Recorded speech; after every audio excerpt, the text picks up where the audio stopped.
get absolutely everything, and you're done in an hour and a half. They can be fun. Then you get the troll seeds. It's where everything's super linear. But I like the balanced ones. I like to see our characters have the opportunity to take divergences and come back together periodically. But ultimately, it comes down to the player choice. And we're getting a sword already from Uncle. He kind of forgot to take that with him today. Well, that is good news for our players because they will be picking up a second weapon at the Uncle. That sword in the chest is not their Uncle weapon. I think it's only their Uncle weapon 2% of the time, so there's a good chance it could be some kind of progression item of some sort. Cane of Samaria, bow, hammer. Unfortunately, they still have to pick up those bushes because they can't actually use the sword until they've talked to the Uncle. And they get the fire rod. Wow. Not bad. They can one-hit KO the ball and chain guard. I think this is probably the second best starting combination you can get with weapons. The sword is going to eliminate all the normal issues you have farming bombs with a limited magic supply. And the fire rod is going to give you the heavy damage for, like you said, the ball and chain guards. But more importantly, it's also a very early fire source that you're going to have for the entire game. Exactly, because, I mean, Desert will be on the table soon if that's the case, if they need to. They can go in the back of Skull Woods when they go in the Dark World. Yeah, there's definitely a lot of things that a fire source will open up and also prevent having to do double dips for. Yeah, double dipping is definitely not fun, so it's good they're getting that. Oh, wow, very early fairy.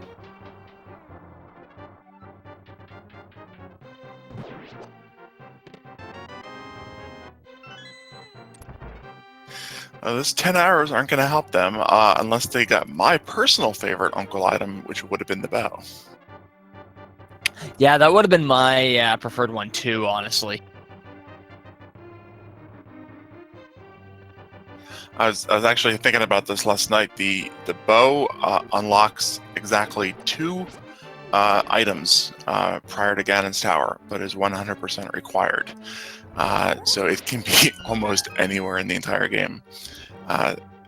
It's almost as bad as the Ice Rod. Oh, I know. I've been chasing that. I've had to chase that one so many times. So Dylan giving us the pleasure of the standard Link sprite. Not sure I've actually seen that one in a while. Gotta look at it and say, what sprite is? Oh, that's Link. Not sure what Saul is using now. Saul is using the soda can, actually. I believe right now that is Death Mountain Dew. And we have the book.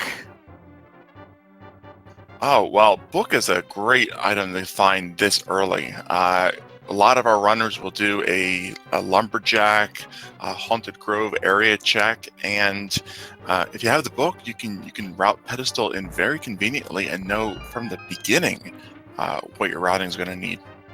Oh, absolutely. That's also really good. So we'll find out if Ped Seed early, maybe.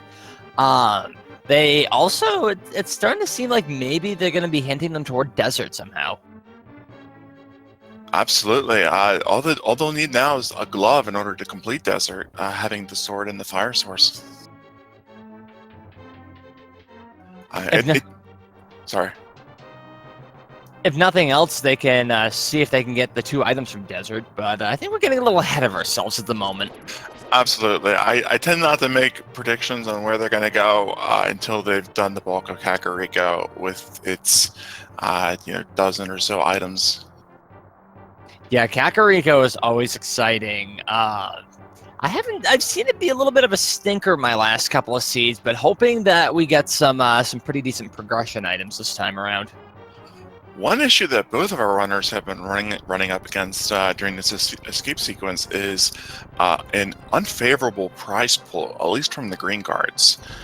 Trying to farm at least 1 bomb in order to get these back 3 escape sequence chests, and neither runner has gotten a bomb so far. Different enemies use different prize pools, so maybe we'll see better luck with the rats or the snakes. Those are the ones I always tend to farm anyway, just because it seems like I have better luck with them. Yeah, this is the exact situation where you do not want to be in if you only had 8 fire rod shots trying to farm bombs. Well, Sonny got a bomb there, and I believe an item. I kind of forgot what it was. Unfortunately, whoops. The mushroom. Go short-term memory.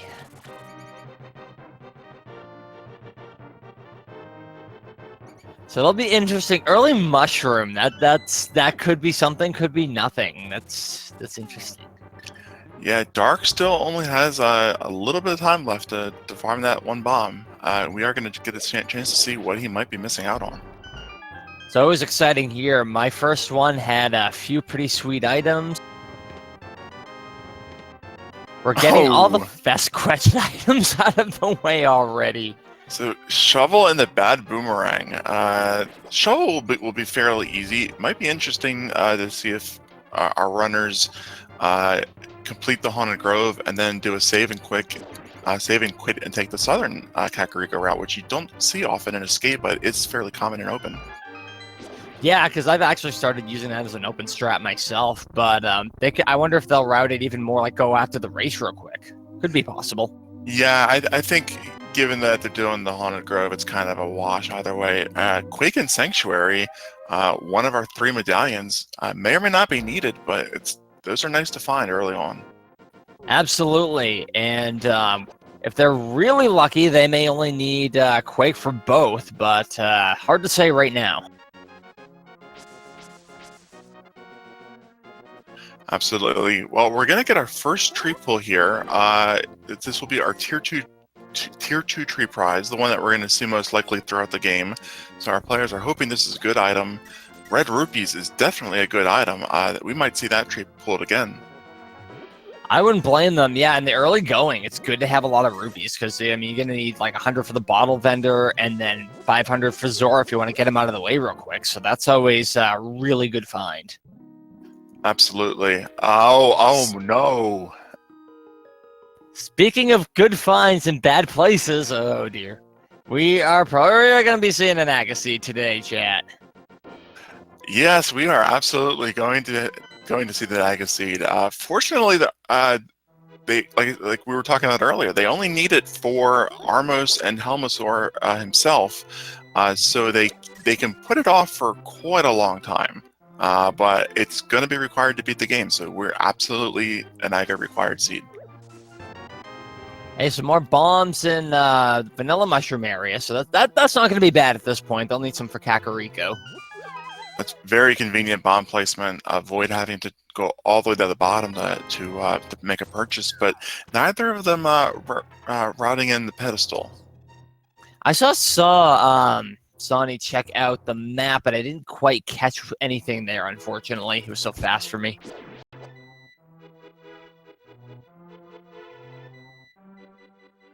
Our tier 1 prize just being hearts.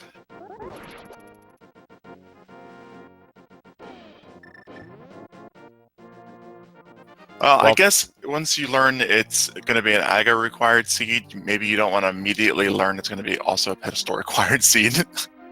Yeah, that would probably just break our runners' hearts.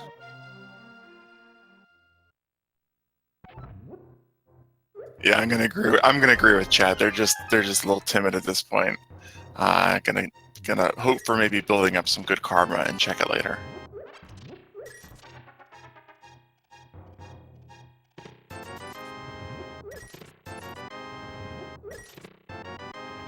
There's Ice Rod and the Moon Pearl for DarkDyllon there. Ice Rod for Sonny. Well, one of our 3 Dark World required items, of course, and the Cane of Samari is nice as well. Ice Rod and the Cane not going to help him out in the short term. But I know Phantom Ryu must be going nuts if he's watching, so yeah.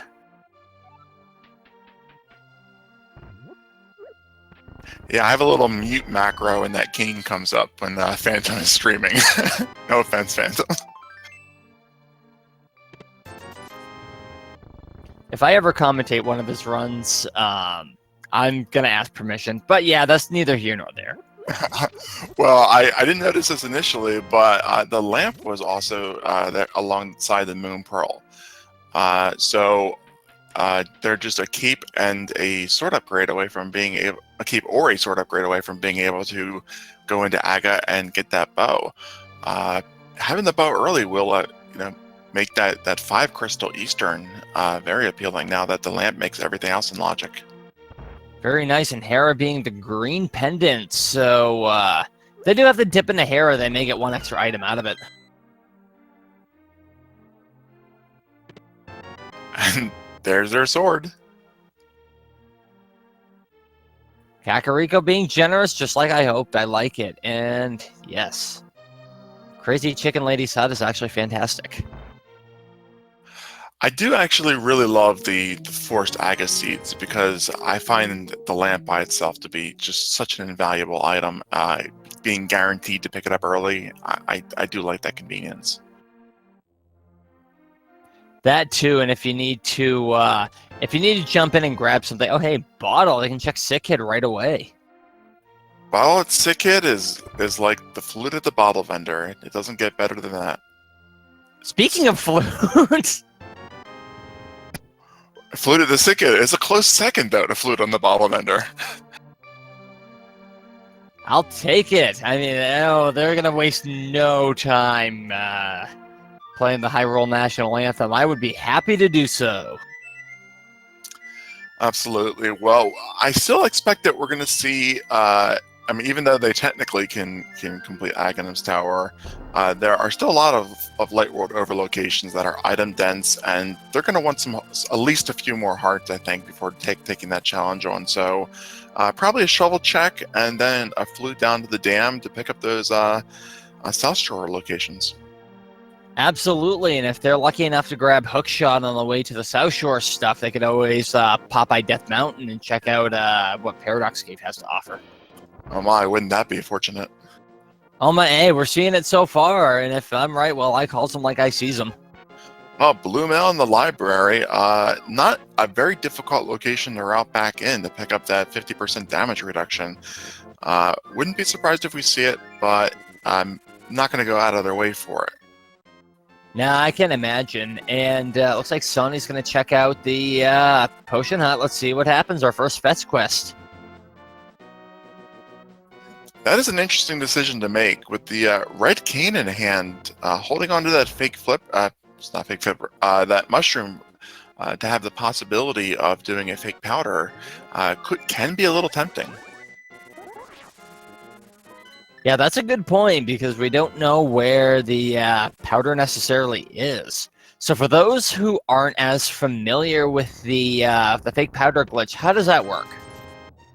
So what you need to do is you need to have both the mushroom and the cane of Samaria. You completely drain all of your magic, and then while standing at the magic bat location, you activate your cane, and then very quickly, while the game is still processing the error message that you don't have any magic, you switch to the mushroom. And given the fact that the mushroom and the dust occupy the same position, it activates as if it was the dust. Clever indeed, and we are going to check Mini Moldorm with Dylan here. Yeah, the fake powder glitch. It is nice. You can get that early progression. Sometimes it's a gamble. It can also be used on anti-fairies and dungeons, just a little bit more difficult to use. But picking up a glove does give them 2 means of logical Death Mountain access and water access now. Wow. And if Desert isn't bootlocked, then we may have our first crystal very early if they decide to go check that out. Well, that makes a lot of sense now with the ability to flute over to Desert instead of walk there. Absolutely. That's the fun of early flute because there's such easy routing choices that you can make. It's just so wide open to them. It's fantastic. Well, we saw DarkDyllon flute from the Mini Moldorm Cave to location 8, which is only a short walk, but is still faster by flute. I'm taking immediate advantage of having that item. Hey, if I get a chance to fly the duck skies and it's quicker, let's do it. Saul is going to give us another interesting application of having both the flute and the flippers. Swimming up here to check the hobo, and then not having to swim all the way back, most likely floating to 8 from this location. Very, very efficient routing. I'm expecting nothing less from these two veteran runners here, so this is going to be good.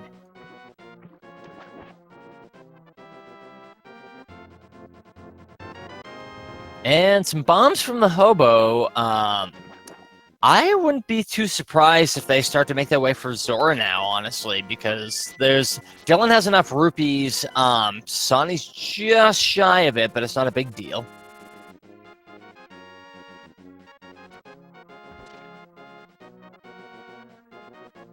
Well, with the boots in hand, right outside the Ice Rod Cave location, there's a place where you can farm a little bit of rupees, and he's close enough.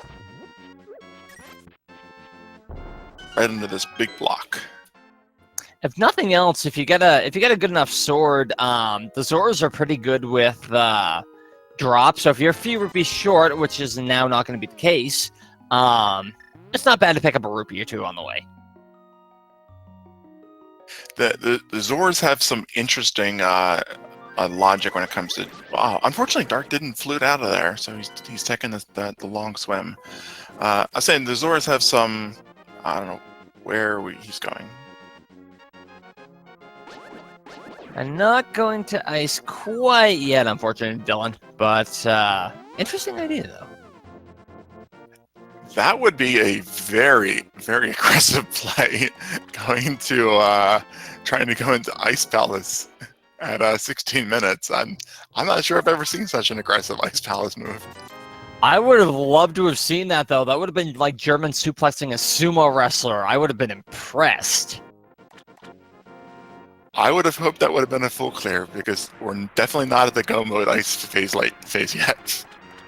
No, but man, that would have been some epic kudos point. Oh, there's a mirror. Oh, they're going for that one, definitely. Oh, of course the mirror is available early on. Now he just needs now to see what Zora has here.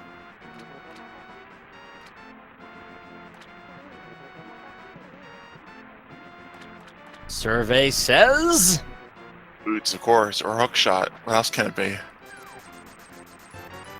Earning Zora's love for money. Well, normally not the best thing, but at this point, that's a 1/3 heart increase, so that's actually good value. I'm going to say not life lesson, or literal life lesson. Take a pick.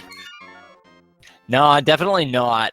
Early going is always good to have a lot of hearts. I've got a lot of items, but not a lot of health, so Dark World play definitely not a good idea right now with the green mail and 4 hearts.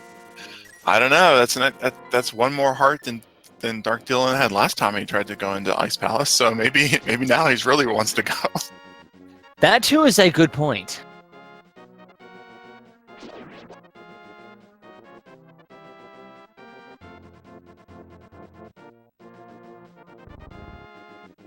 So this will be really interesting from Saw. Checking the 3 Sasha items, very quick to do. Oh, I'll stop there. Dylan doing a hard reset to hold on to his mushroom just in case he needs to do the fake powder. Excellent tactic. That is something I haven't seen yet. That is clever. I like that. The hook shot is in Sasha's hut.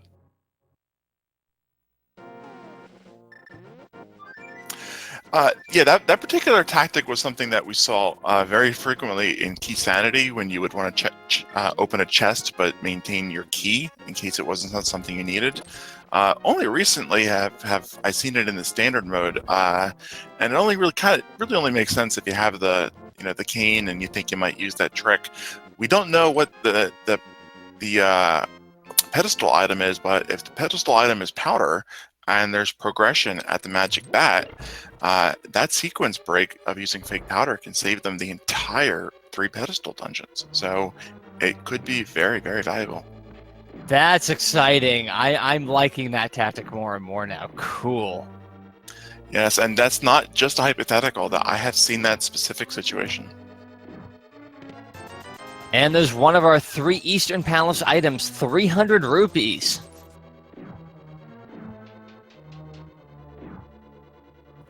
I'm a little surprised to see Saul head into Eastern, knowing that the bow is at Aghanim, or Lumberjack Ledge rather. Uh, I kind of would think that you'd wait until you have that and come back here, unless of course the boots are here and it's required. It might be a double dip. Well, it's going to be a double dip either way. Yeah, one of my own personal things, and maybe this is just personal pride. Oh, hammer on Spectacle Rock, nice. Because of course, and we get to check Ether at 20 minutes in. But one of my own personal things is I tend not to go into dungeons most of the time unless I know I can full clear them. But that's a personal choice. This may work out. They may have to double dip anyway. Who knows? Well, Eastern is kind of an exception to that rule, I think, for most people. Being a Tier 1 location, it has, I think, just a naturally higher chance of having early progression or required progression, because it's available from the beginning of the game. So it is tempting to go in there, if you're in the area, and it's not a massive time loss. More times than not, that you can find something valuable here. Yeah, definitely not. I'm definitely not knocking the tactic, of course. And DarkDyllon deciding to have a coffee break. Don't have what happened to me and have the floor tiles in your coffee. That is gross. No, nice recovery there. Was using a bomb to set that up. DK hit by a tile, but managed to reposition just in time. And vanilla big key for Sawney there.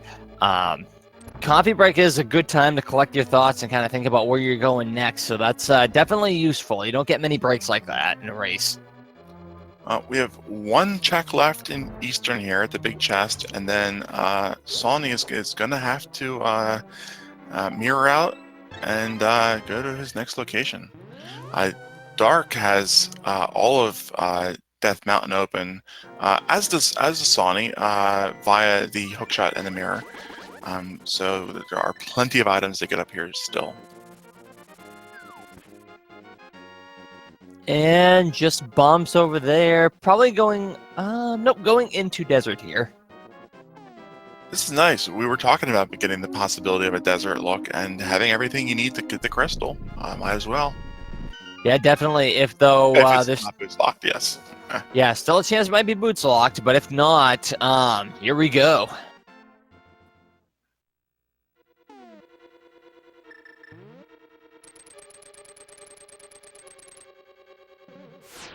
And 2 items each in Desert and Hera.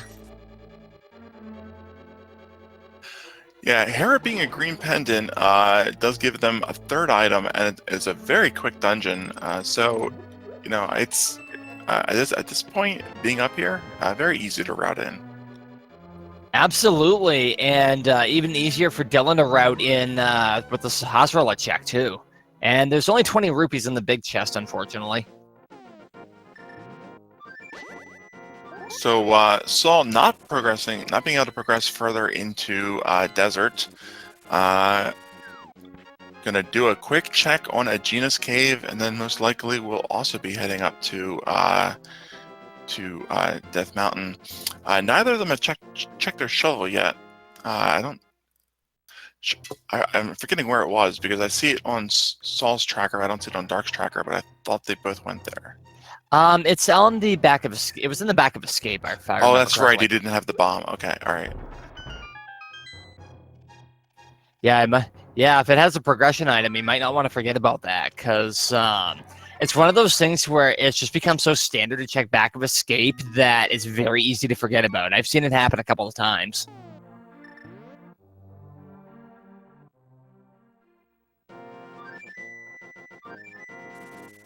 And DarkDyllon making easy work of Moldorm for the green pendant.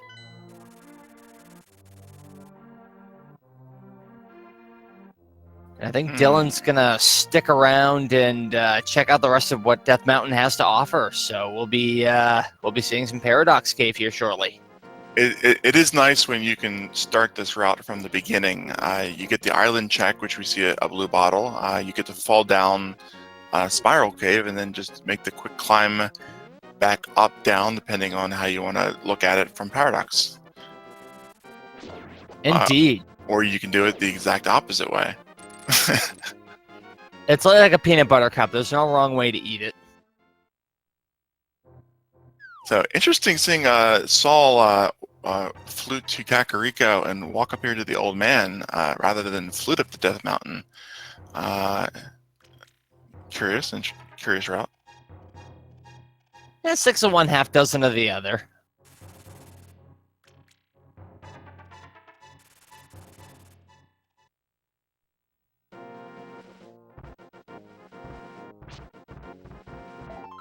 And DarkDyllon setting up a bomb jump.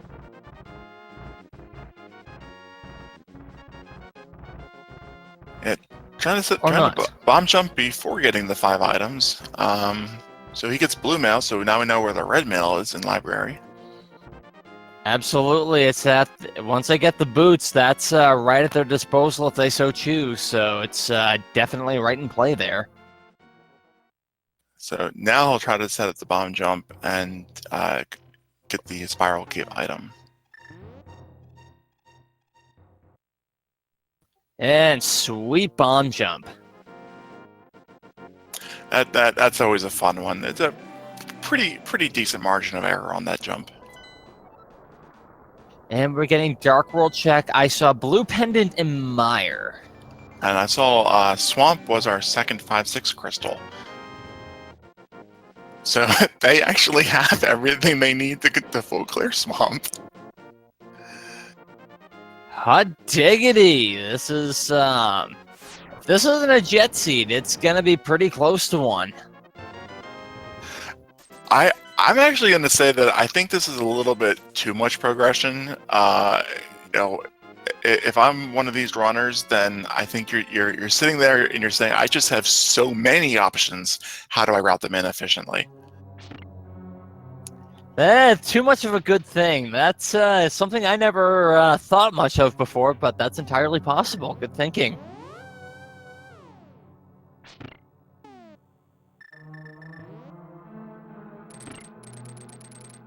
And so, chat mentioning Turtle Rock is the red pendant, so may not necessarily have to go there either. Yeah, it could be. Well, other than, I mean, they need emits, and we don't know what the pendant is, but they do have both rods and the cane to complete Turtle Rock. So doing an early Turtle Rock is absolutely feasible. Could be something in there too. And DarkDyllon getting a shovel now. Hopefully we'll see him turn that in right away. Starting from Link's house, it's kind of something you can do, and then flute away from. A lot of times you see the shovel get done right away, so you don't forget it. We are going to hold off on that shovel check until later. Probably route it in with the Southern Dark World.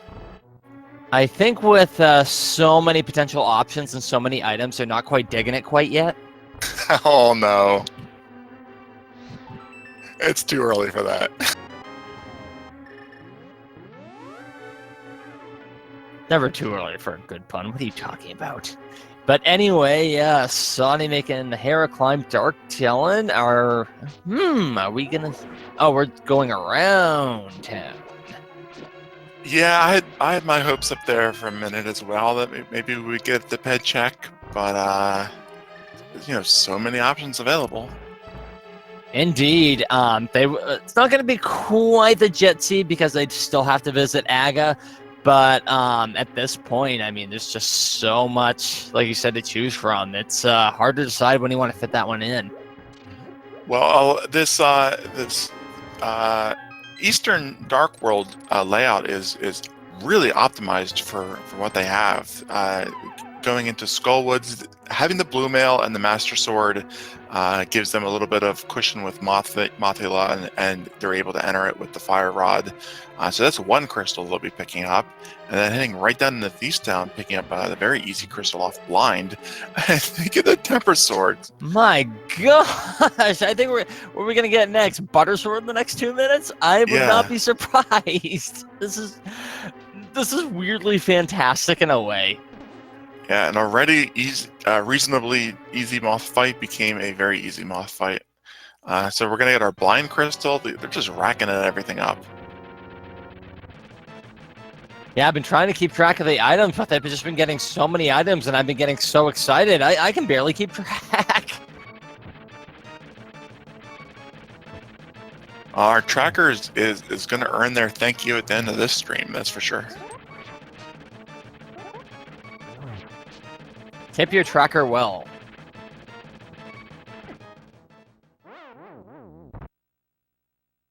Yeah, Dark Replica, I'm amazed you can keep up with all this.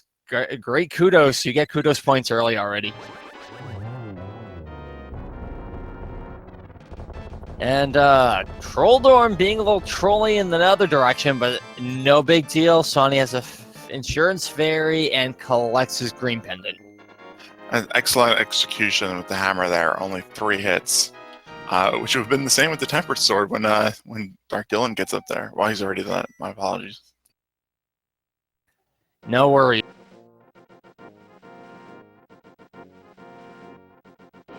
So, trying to do the death warp there to save a little time, but gets ruined by the fairy. Sometimes, as I call them, insurance fairies aren't always a good thing at some points, so.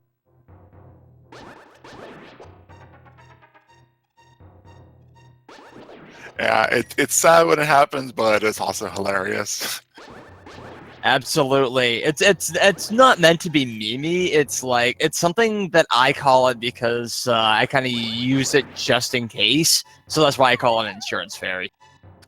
Well, it's a shame though. Without the net, they're not able to pick up a replacement for that fairy. So it's very valuable to have it.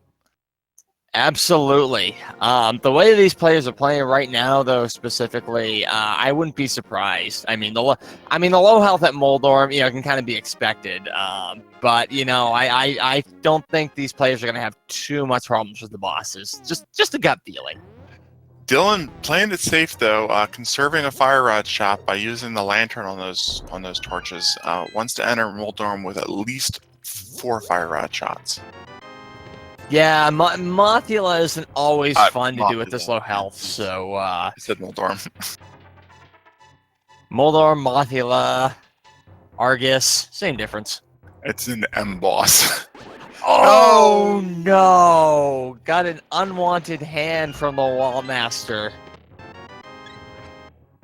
It's unfortunate, but we'll give him a little bit of more magic if he picks up the pots in this room. No, I guess it's not the worst thing that could happen, but running through this gauntlet here in the back of Skullwoods is never a fun thing.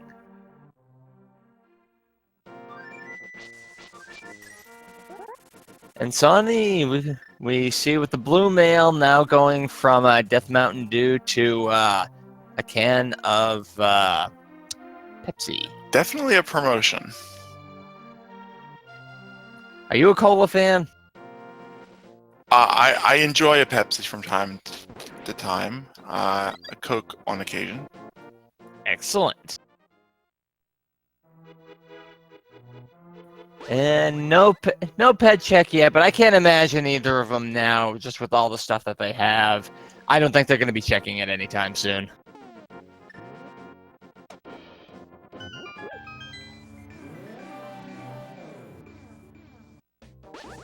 And there we go. No Wallmaster getting in the way. Hello, Mothula. So I guess that Wallmaster was kind of a blessing in disguise, because now ends up with almost twice as much magic as before.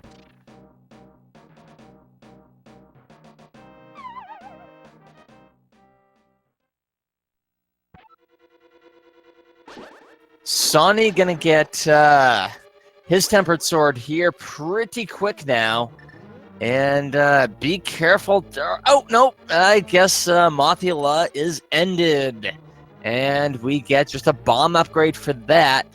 But we are picking up our first regular crystal at about almost 35 minutes in.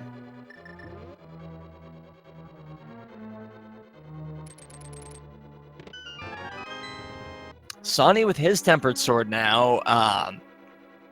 It's gonna make shorter work of the bosses, and especially Ganon. Especially if I have to do the serverless. We haven't seen the silver arrows yet, so it hasn't been that generous yet. Oh, we're getting a pet check. Get hype, chat. Congratulations, pet is dead. Sorry, friends.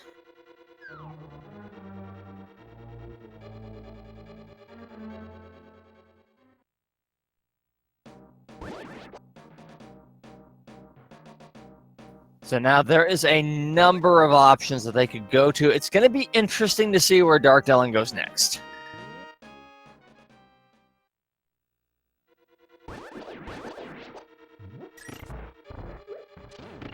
And thankfully, Sawney there having the Cane of Samaria. That's probably one of the handiest things to have, because trying to do that without it can get really ugly.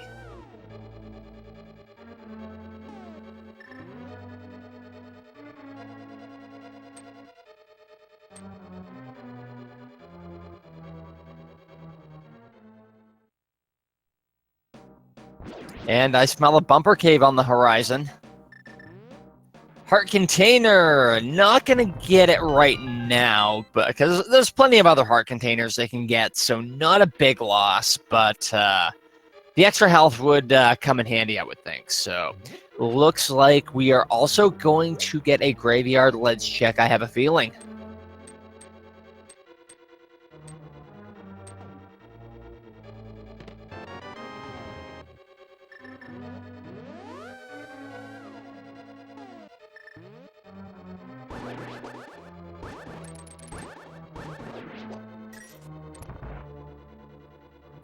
So let's see. This is another one of those oft-forgotten areas, so it's good DarkDyllon getting it out of the way. If it has a progression item, that could be a key right now in this very, very quick seed.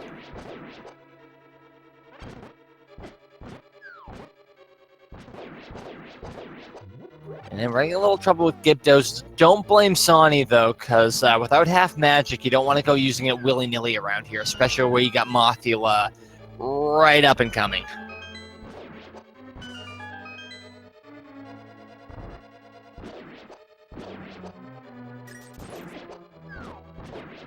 Unfortunately, did not catch us on the graveyard ledge because there's so much great action going on. Sometimes you miss things or two as a commentator, so my apologies.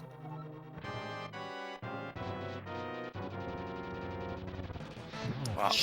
Chat filling me in on Fire Shield, so understandable skippable item. I personally get it, but that's just me, so that's just how I play. Agree. Dylan using this opportunity to route in the catfish. No great opportunity to do it, but this is probably the best of all the bad options. Absolutely. Catfish is always one of those things that's really hard to route in, especially if you do an early Zora check without a mirror means to the dark world. So it's one of those things that is, like I said, tricky. I'm a little surprised, though, that in the past 5 minutes we haven't gotten any massive game-changing progression items. Well, then again, have you looked at the runners' inventories? I mean, they're pretty loaded right now.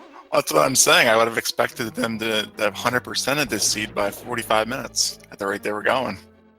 Hey, well, we still got, like, what, 6.5 minutes, so it's not out of the running yet. Definitely a possibility. I will not exclude that option. So poor Dylan, still not able to make that Ice Palace play that he so desperately wants to make.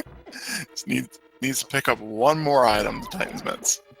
Ice Palace is definitely giving him the cold shoulder today. Have you ever co-columned with Cross Product, Rick? I haven't, but would love to. If you ever do, let me know, because I'm going to tune in for that one. I have a feeling that both of us will be revoked of our commentary privileges after this after that one. Yeah, that would be a fair guess, I think. But what a race that would be. So cross product, if you're watching, yes. Saw giving us his bumper cave check and northern dark world checks. But it's unfortunate that they can't, do the Bonk Rocks King's Tomb at the moment. But by the time they get the boots, they'll most likely have the gloves, and they'll be able to check both of those locations in the light world without having to go through all this dark world routing again. Yeah, I mean the boot's got to be somewhere because I do need it to complete desert. So it's not like it's going to be an item they never pick up, but it's always going to be in the back of your mind. They're going to get it eventually. Well, they needed the complete Desert, Eastern, and Palace of Darkness because they need it for the bow. So they are definitely going to be picking it up. But it can still be all of anywhere but those three last locations. So it can be a troll item. Very well. Yeah, we still got to get Titan's Myth. We still got to get boots. So very few possibilities for troll items, but they are definitely on the table. Maybe some of the medallions too, depending on what we need.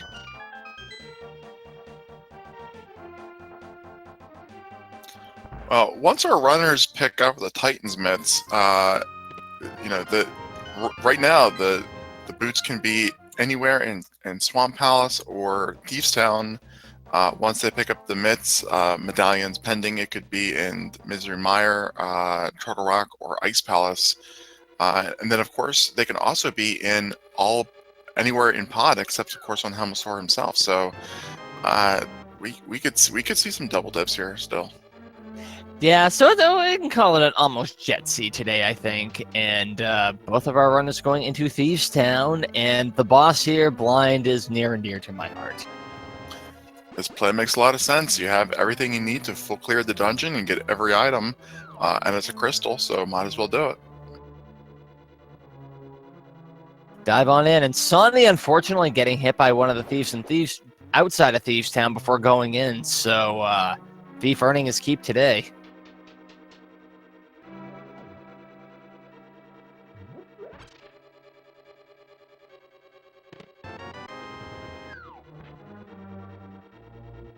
I do have to admit, with Thieves Town, even if it is a pendant dungeon, it's not that hard to route in the first 4 chests because you do have the possibility of 3 items, so it's definitely not a bad thing to check because you have it right there. Yeah, if you get 3 items at that point, I think a lot of people will decide, they've probably got the progression that they're going to get out of the dungeon. Even if you have to full clear it, though, it's not that long a dungeon to complete, and you can beat the boss with a really, really eclectic combination of weapons. You can use Cane of Samaria, the hammer. You don't even need a sword to finish this dungeon. But if you do have a sword, Blind actually takes the same amount of damage from any sword, so it's not a bad idea if you have just the fighter sword and have to go in here as well. So it's definitely not the worst of things you could have. What a well-timed fairy for DarkDyllon, down to 1 heart. Too bad he couldn't catch it, but hey, a full health refill, nothing to get angry about. So picking up a key in the maiden chest means we are going to be able to access this big chest here and see if that has an item. The key, the big chest can have the small key in it, which will block it off. Unfortunately, not the case here. And just a piece of heart. All right, so we got 1 item left on Blind, and then we're headed out of Thieves Town. Did we see a Southern Dark World play yet from either of these guys? I don't think so. I think we've been so hyped, we haven't seen Hype Cave yet. Well, that would make sense then. Digging Game, Cave 45, Stumpy, and then Hype Cave. At that point, might as well just jump into check the Bombos tablet and finish Swamp Palace. Oh, thank you, Blind, for leaving me with one less pun to make during this commentary. And thank you, Blind, for leaving Rick with one less pun to make this commentary. Sorry, Hey, Rick. you meanie. No, you're I, cool. yes, and they'll be able to mirror into the dig spot as well on that Southern Dark World route, which is, of course, what they were thinking all along. And just an arrow upgrade from Blind, so not too much in Thieves Town, so the Maiden is feeling rightfully blue.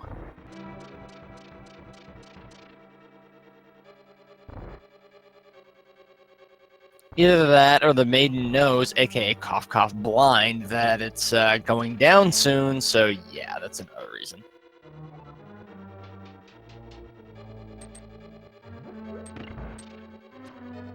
Yeah, that Maiden's not looking particularly healthy over there. And Thieves Town check, 10 arrows in the bomb hut.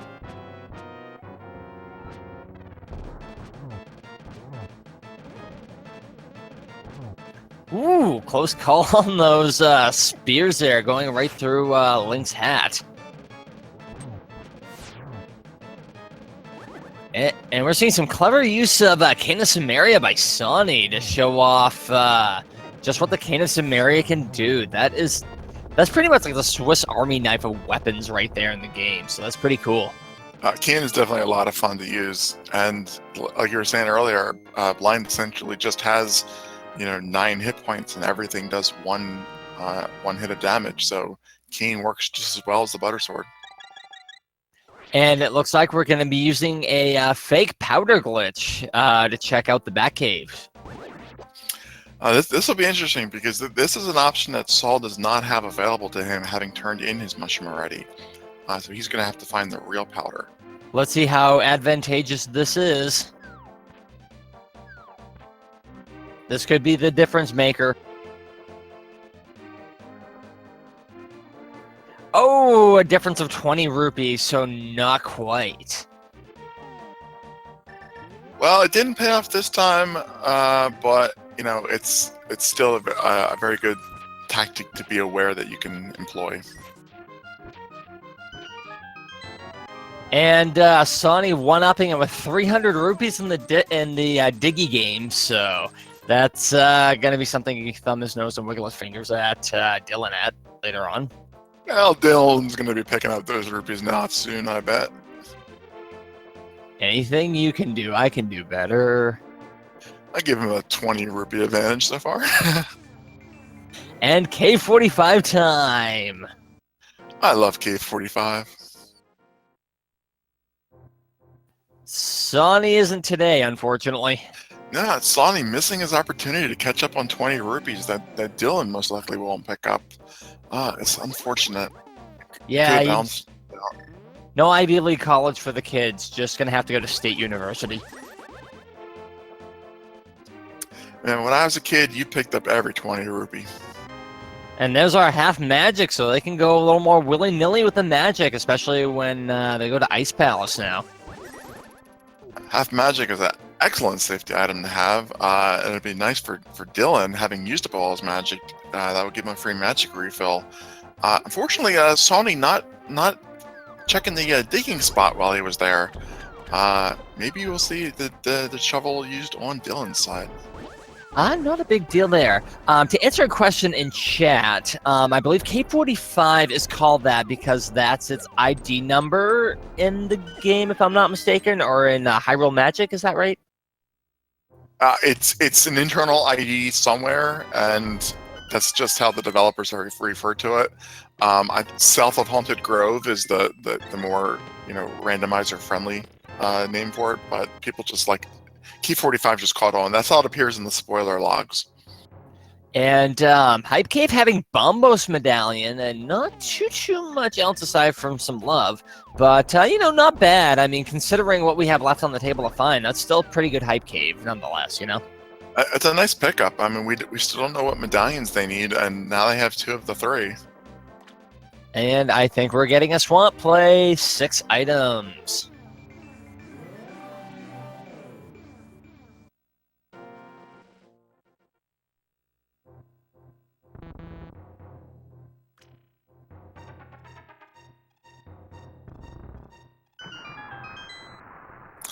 Shame we didn't see the shovel though. I feel like at this point, you know, you've had it since Escape. That means it's got to be the boots. Yeah, I know, right? Just the luck that they need right now. I actually kind of forgot about it myself, though. You know, like I said before, like we've said before anyway, with the amount of items and progression they've gotten so quickly, it probably just got lost in the shuffle. I wouldn't blame them.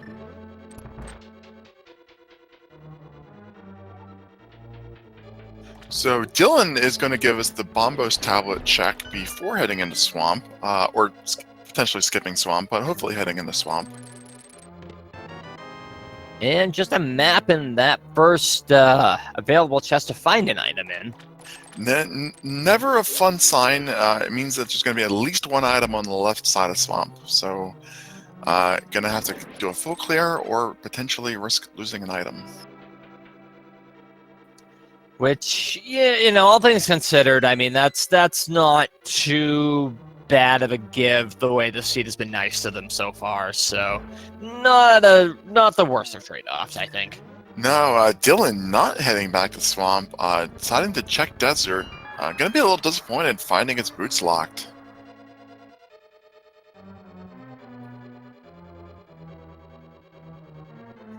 Kind of wonder where he's gonna go from there, though. Still so much open at this point. Fortunately, he has the flute, and it'll be easy to get back to 4. I like when runners leave their portal at the lower level, so they can walk back and get back in the dark world. But I'm not sure if that's actually any faster than just restarting at Link's house. 6 of one, half a dozen of the other, I guess. It probably just boils down to personal preference at that point.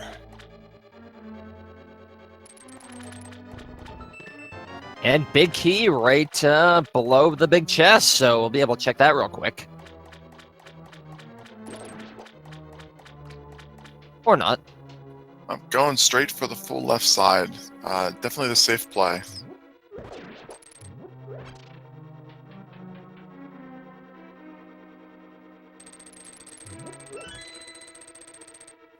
Dylan using the lower right exit so he can do an Agena Cave check. Always good to remember this. Yeah, it looks like an annoying bad exit, but doing rando, that's a good routing opportunity. Good call on Dylan for that one. Yeah, Desert has lots of exits. It wants you to be anywhere but Desert.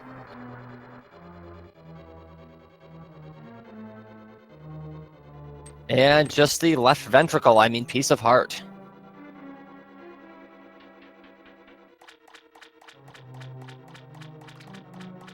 So after Swamp Palace, well, no, never mind. That could be. I don't know. What were you thinking? Just out of curiosity. I was going to say that normally it would be a good time to continue on the pod, but they should detour and complete Agamon and pick up the bow. And then of course I forgot they don't have the boots yet, so I'm gonna stop myself. Honestly, routing in a pyramid check and then going to beat Aga, that would not be a bad routing decision. That would be efficient. You have to do Aga anyway. You could do Pyramid, then do Aga, which will dump you back on Pyramid, and then walk over and make a pod dip, hoping that you find the boots in there, or the mitts that will open up some other areas. So that actually could be really interesting to see. Dylan going after Aga now, so we'll see. We'll see what happens from here now. Yeah, the reason why I recommend putting off Aga until you need it is it's very inconvenient. Once you complete Aga, if you have the mirror, anytime you do a save and quit, it will put you back on the pyramid. So frequently you have to mirror and then mirror and then save and quit rather than just save and quit out of these dark dungeons. It can be annoying.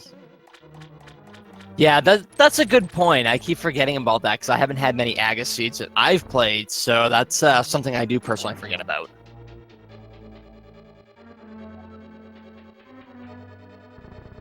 Well, Swamp isn't yielding any value so far. He did the full left-hand side. You know, heading. I think. Did he skip the big chest? I think he's going a different way, actually. He's coming back, doing a little bit of different routing to those 2 chests. I don't think I've ever seen that. I like it. I mean, it's definitely. I don't know if it's faster or like a bad play or anything. I think it's pretty neat though. I like clever. I respect clever. I think it's neat. I'm not timing it, but considering that is not what is in the NMG route, I'm going to assume that several hundred people have tested it and probably know that it's not faster. Otherwise, that's what we'd see. That's what I like about Rando, though. Just all the choices, even the smaller ones from this to the big ones, like which item or which location is going to pay off for me the most. It's always fun to see what kind of choices the players make and the gambles that are made. So that's just kind of the smaller ones. Well, that right side staircase so rarely gets used. Just showing some love for the staircase.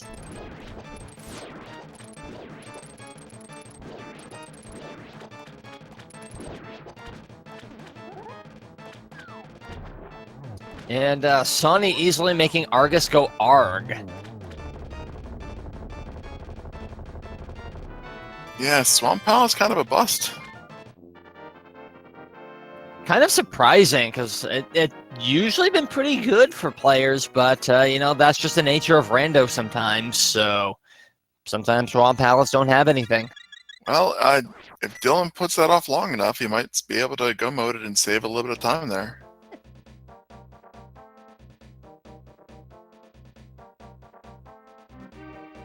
So the lack of mitts is starting to narrow down our progression options a little bit here.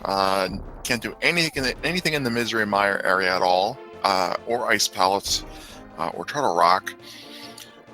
It's Palace of Darkness most likely for progression, or any remaining overworld locations like the Shovel Spot and the other one-offs that I'm not thinking of. Yeah, and if you're gonna go do pod and bow is Aga required, you might as well go right in that pyramid check and Agus. So that's I think that's what Sawny's gonna do here. Yeah, Spike Cave is in Logic. That's another overworld location that they could do. And just 20 rupees, so not kind of a bust there, but overall, DarkDyllon can now claim the bow at his leisure, so get a nice little, that's always good. Got a little high five there. One heading into the pyramid, one heading out, and Sawney checking the item, but not mirroring to do Aga. Knows nothing he can do without the boots, so both of them heading into pod. Only a few frames away. Nice. That's true. Like I said, though, I hope they haven't forgotten about the bow if it gets bow locked on them. Well, the progression, I think, like I said, it has to be at the Shovel, Spike Cave, or in pod at this point. I think everything else has been checked. Chat, am I missing any spots?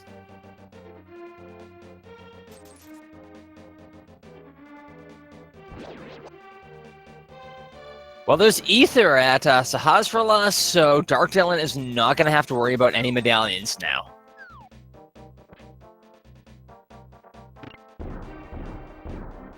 And Dylan claiming his hook shot. Okay, they did the shovel spot. All right. So we're down the pod and Spike Cave for progression at this point then.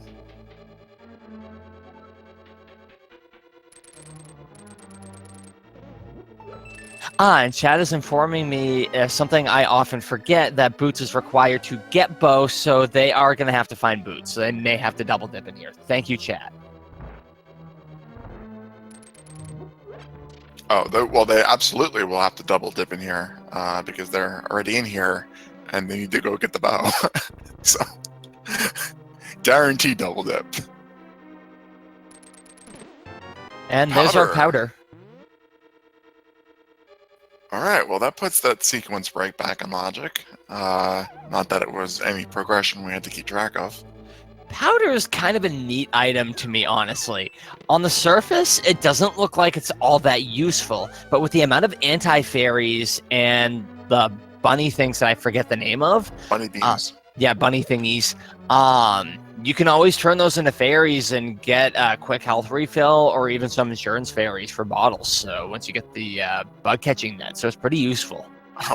I'm not going to argue with you on that one, Rick. Powder is my favorite item in the game. I'll take powder over butter sword, over red mail. It's essentially infinite health in all the Dark World dungeons.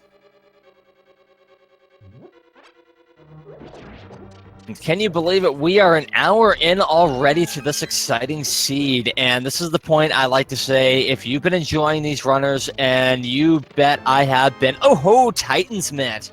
There's only one thing that can interrupt a follow the runners spiel is a Titan's Mitt. So we do have another progression. Absolutely, and finding the Titan's Mitts there makes Boots our go mode item, which we just got. Titan's Mitt and Boots. I don't think the game wants us to follow the runners right now, so I'm going to say it right now. Follow the runners. They have been awesome. So that's go mode for Sawney. He has or knows where to get everything he needs to complete the game. I love being able to work in follow the runners and go mode at the same time. So go follow the runners as they're in go mode. Absolutely. Pod paid off, and kind of had to at this point, though. There weren't many other pod places they could go. It's either pod or swamp that really seems to pay off. So that's the fun thing about either of those two dungeons.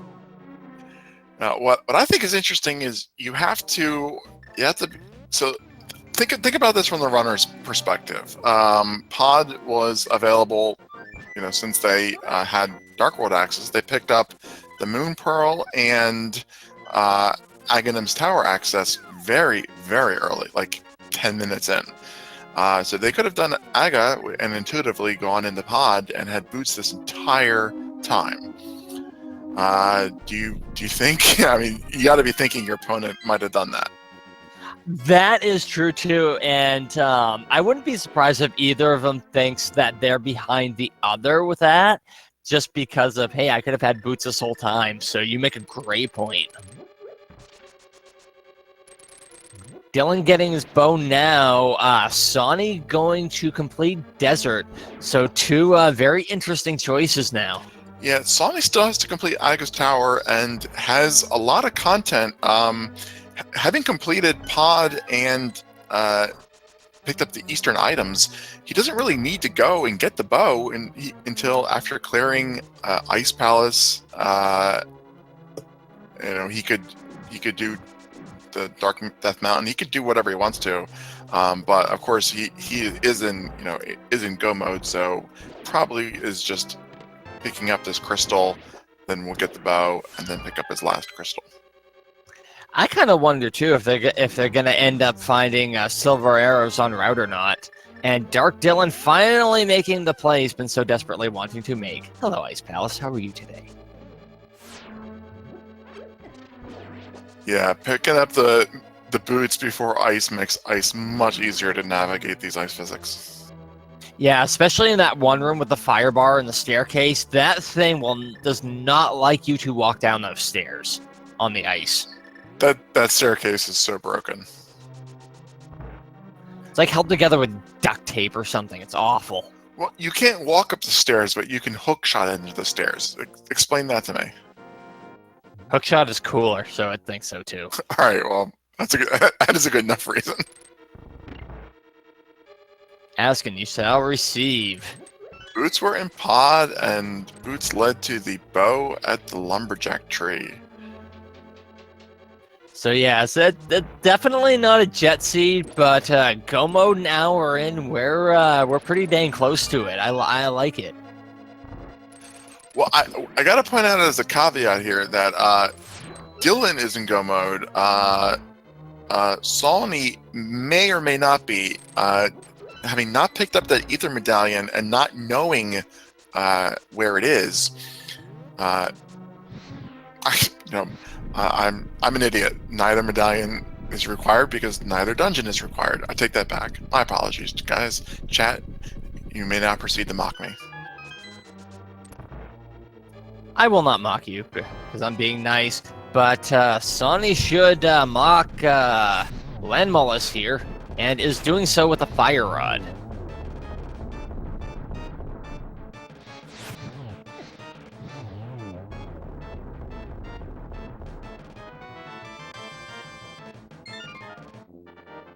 If nothing else for Ether, for mainly the newer players who aren't as familiar, you can use Ether to find invisible floor tiles that show up. Usually it's in Ganon's Tower, but there's a couple of other places like Hookshot Cave where it's useful, but you won't really see it used outside of getting into dungeons sometimes in a randomizer race.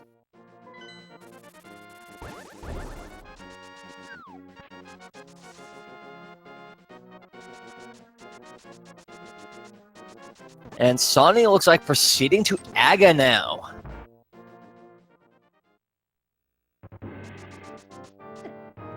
Yeah, Dylan not skipping everything. We saw him check the chest there in the freezer room. So probably going to be checking things that aren't too far out of the way. Might want to pick up the silvers. Notice where the red mail is. Doesn't need that. But if the chest isn't too far out of the way, could use a few more hearts too at this point. Absolutely, and fighting Ganon, knowing where the red mail is and being able to pick it up, not some bad insurance for that, just in case.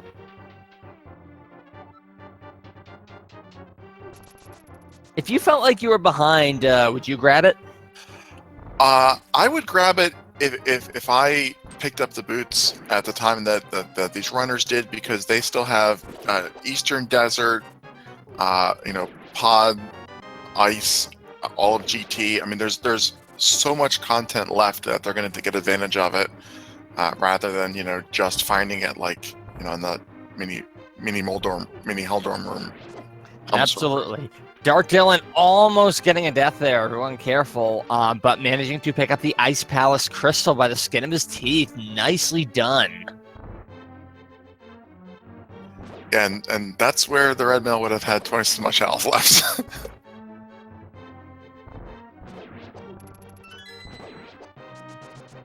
So I pick it up in an NMG for the Ganon fight. And the Gauntlet. I like the safety, but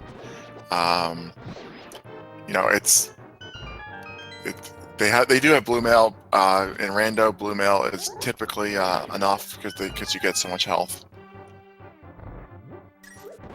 And I wouldn't blame him just grabbing it real quick if he doesn't find any more health things anyway. So, because I think he's only getting 9 hearts right now.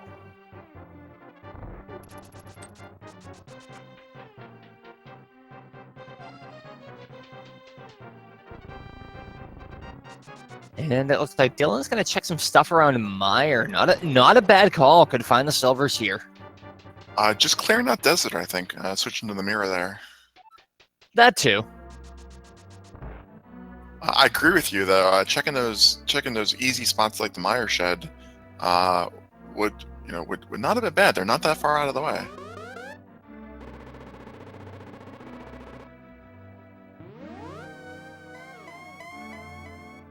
And then nine hearts isn't quite as much as I personally would like to have, but these runners are executing better than I execute, so they are comfortable with their own abilities. And sometimes the greatest defense is a good offense.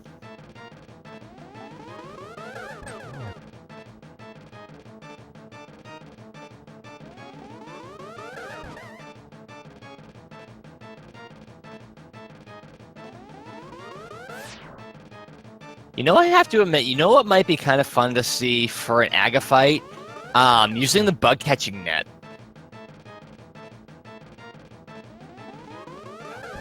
That's fun to do. I can see using it in AGA 1 because there's, it doesn't slow you down. Using it in AGA 2, only if your opponent has already finished the race and you're just showing off. Yeah, wouldn't something be practical? I could just see it as in if you're kind of really confident, but it'd be kind of fun to see regardless. It's actually a really effective strat if you're doing blind AGA 2. And AGA going down now. So both of our runners officially knocking AGA out of, well, AGA 1 out. So we'll see him again later, though.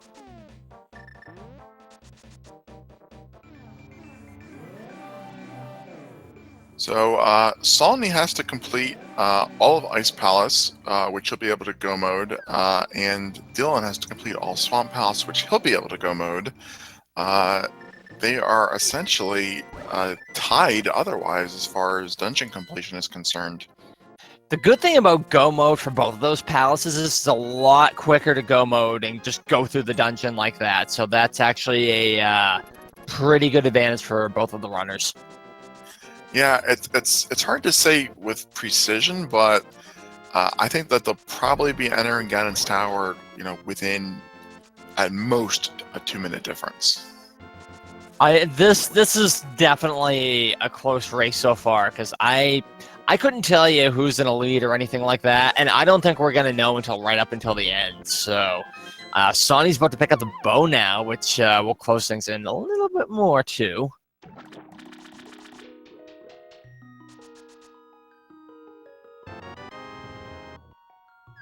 Yeah, this is really insane for an hour 11 minutes. I know there's been a ton to keep track of, and like I said, kudos to Dark Replica too for being able to keep track of this all.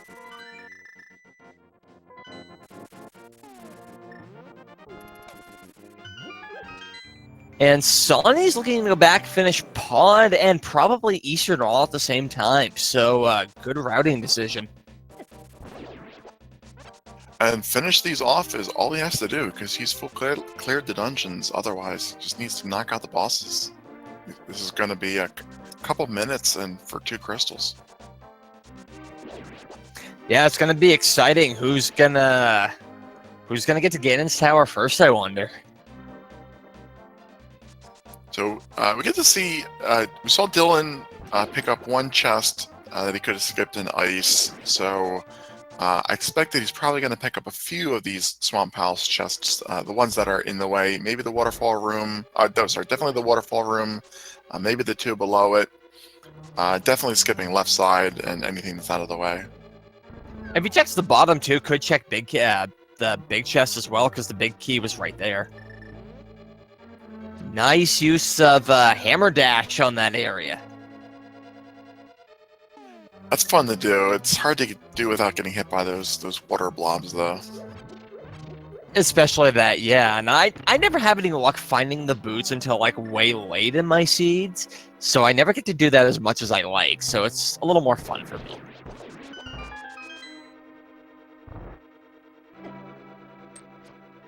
So we know that Sawney has. He did the full clear in this dungeon, so we know that the Dark will not be finding the silver arrows here, or anything of value, other than maybe like a heart piece or something. I forget what the junk items were.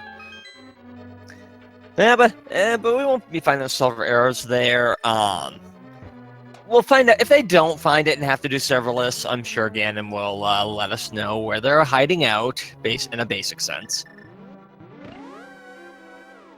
No, oh, that's unfortunate. Sawney finding himself a key short. Oh, that's never fun for Pod.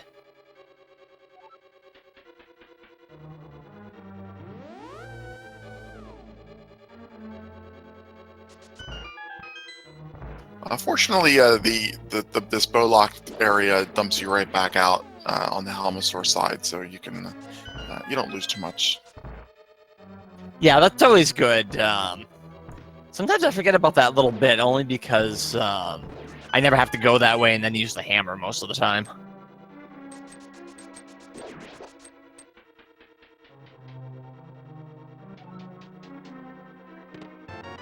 And there's that extra key they need, that Sony needs. Yeah, checking that extra location here just to see if maybe he'll get lucky and find the item he's looking for. Oh, he still needed the big key. That too, I almost forgot where that was, honestly.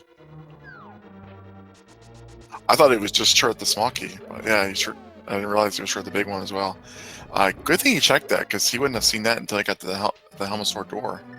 I've seen that happen once, and boy, is that disappointing when you go to Helmasaur only to find out that you're not going to go in and say hi. And Argus going down without much of a fight. Thankfully, a breather boss there, as I call Argus, so not that bad of a fight.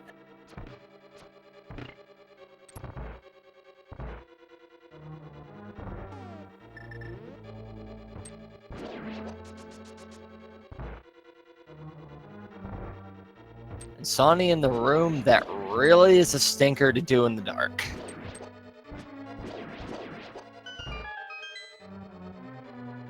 Thankfully, there's fire sources, but if you have... And it's always going to be a logic to have the lamp, but if you sequence break and you don't have anything to light that room up, oh, you better be ready.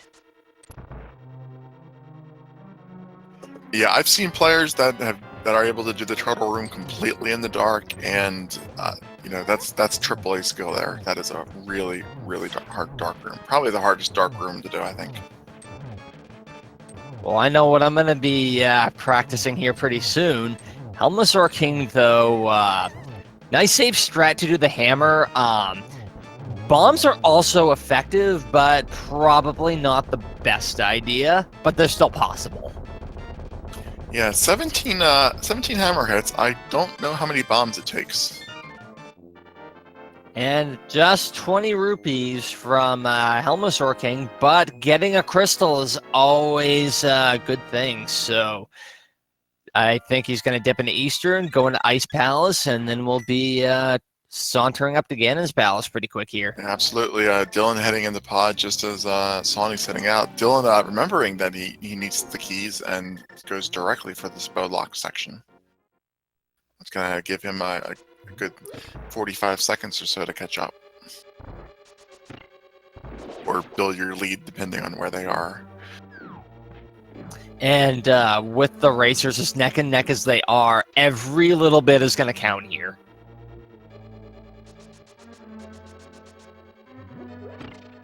Yeah, our runners definitely need to watch their arrow counts though.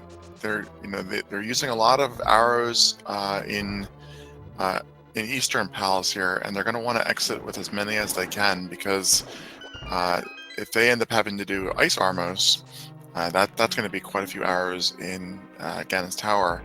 If you don't know where the arrow pots are, it can be a little bit difficult to find them, and you don't want to be 4 arrows short facing the red mimics heading upstairs. Oh, absolutely not.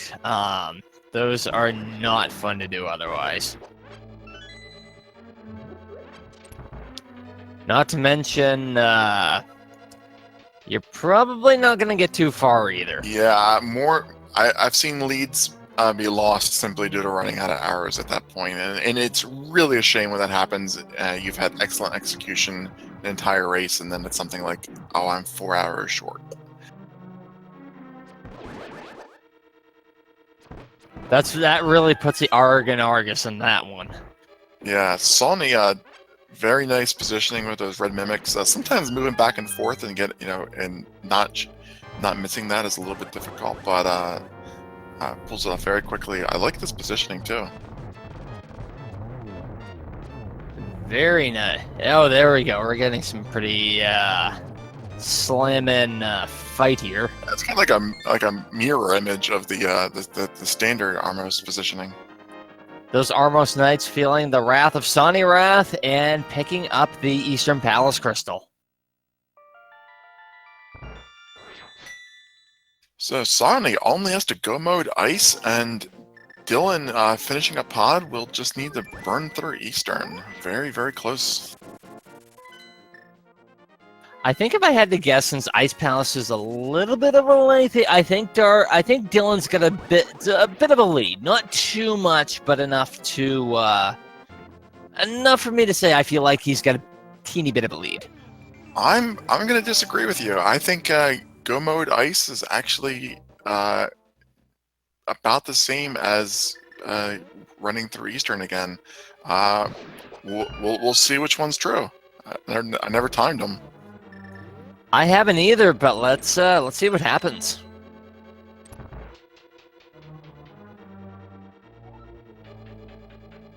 For some reason, Sawney doesn't bomb jump and does this normal route, then absolutely it's going to be slower. But if it's full to go mode, then it can be really fast. Because I've seen a couple of runs lately where that important Ice Palace bomb jump has not been the friendliest to the runners, so that could make a difference as well here. Well, he just checked the chest, so the bet's off. this doesn't count. Okay, fair enough.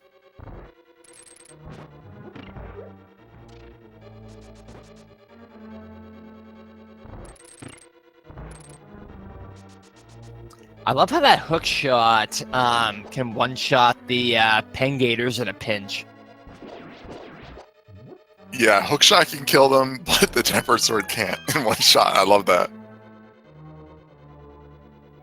If you had a high-pressure pokey instrument going through you, I think that's a quick. I think that's a quick death too. So Dylan is checking some of these locations. Needs the big key for Eastern.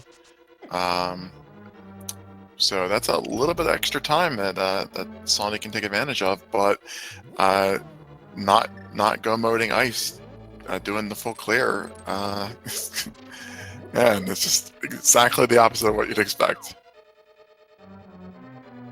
No, I know, right?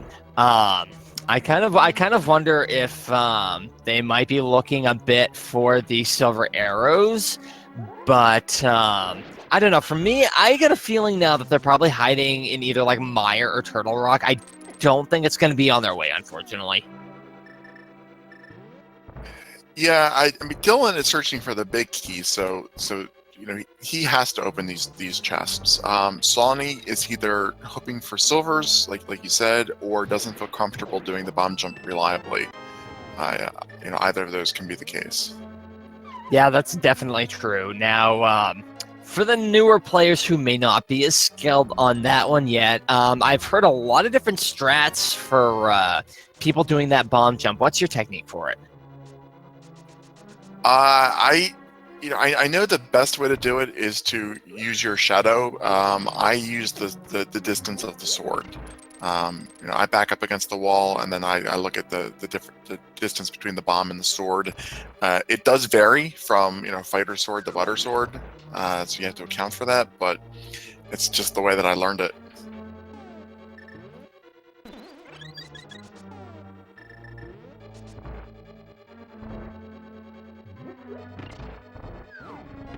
So Dylan picks up his big key. Only one more chest of it, right there. Might as well take a look inside. Just finds the heart piece. No silvers. And Dylan finally getting his second row of hearts. So fortunately, the key layout for Ice was favorable to Sawney. Gave him the big key and small key he needed to get down here. To cold stare without doing the bomb jump. Ooh, almost having the full trap of cold stare, but he kind of slithers right on out of there.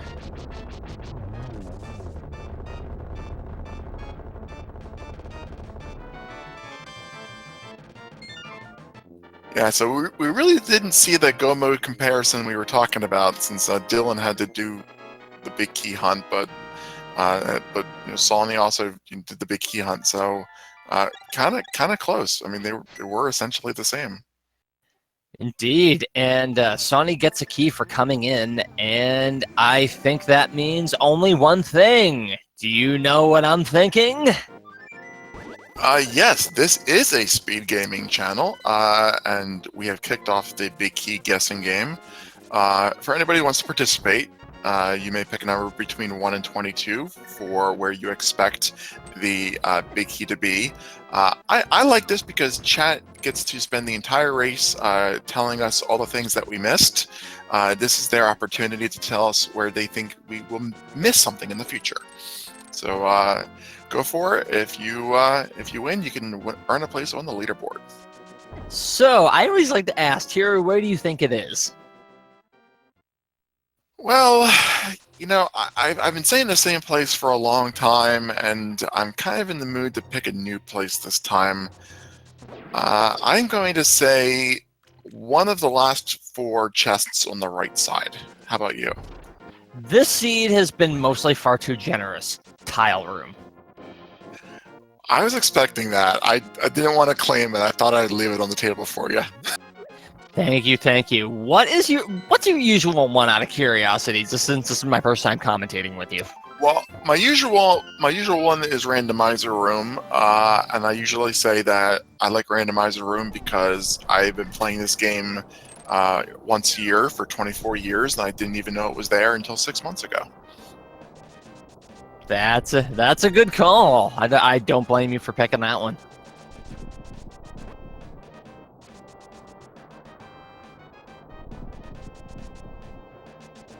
And Sawney actually having the slight lead into Ganon's tower now. Yeah. So it looks like Sawney's got the advantage here.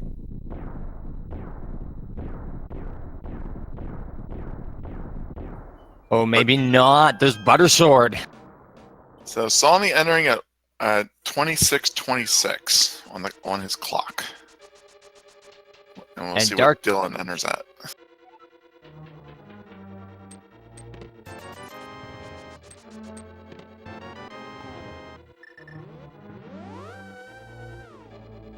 And yes, he did stop and he did pick up the Buttersword. And you know, that can save you 20-30 seconds, which is really all he's behind at this point. The less you have to poke your enemies, the better. So that at this point, anything goes. 40-second difference exactly. And that's a Buttersword difference. That's basically exactly even. Oh, the hair on the back of my neck is dead. And there is Big Key. I completely forgot the number because I was getting excited. But if your number is the matching number, congratulations!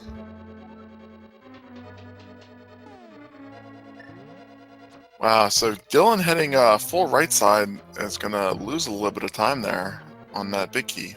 Yeah, I think it was 4, so I went back and counted. Yeah, it was he did the 2 right side, the torch, and then it was the first in the Stalfos room. And DarkDyllon going to the right, and that's just gonna further Sawney's lead right now. I can see where DarkDyllon would be checking the right side to start, but unfortunately, it's not gonna work out for him.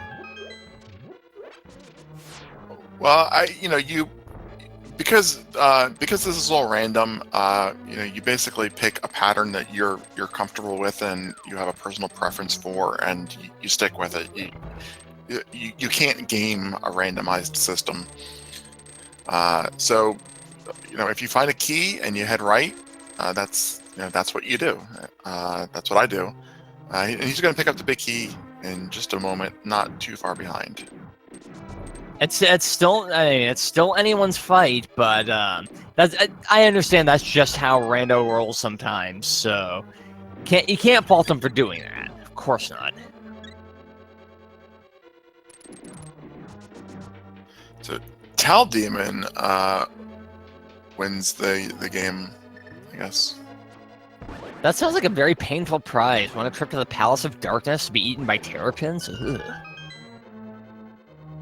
Yeah, I'm not sleeping tonight. Thank you. Thanks for that, Cyclone. I don't even think they have mouths.